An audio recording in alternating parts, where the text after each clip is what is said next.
అప్పుడు పిలాతు గారు ఏమన్నారో చూడండి. పిలాతు జన సమూహమును సంతోషపెట్టుటకు మనస్సు గలవాడై వారికి బరబ్బను విడుదల చేసి యేసును కొరడాలతో కొట్టించి సిలువ వేయని అప్పగించాను.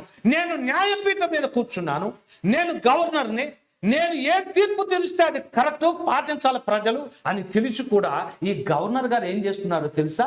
మనుషులను సంతోష పెట్టడానికి. ఏమండి, ఎవరిని సంతోష పెట్టాలంట? కొంతమందిని సంతోషపరచటానికి, కొంతమందికి అన్యాయం చేయడానికి అనుకుంటున్నారు. ఈ రోజున చాలా మంది అదే చేస్తున్నారు. క్రైస్తవ జీవితంలో దేవుడు నిన్ను పిలుచుకున్నప్పుడే ఒక ఉద్దేశంతో ఆయన పిలుచుకున్నాడు. ఆయన నిన్ను పిలుచుకున్న ఉద్దేశం ఏంటో తెలుసా? నీవు ఆయనను సంతోషపరచడం. ఈ సత్యాన్ని ఎన్నడికి మర్చిపోకండి. ఈ సత్యం ఎన్నడూ మర్చిపోకండి.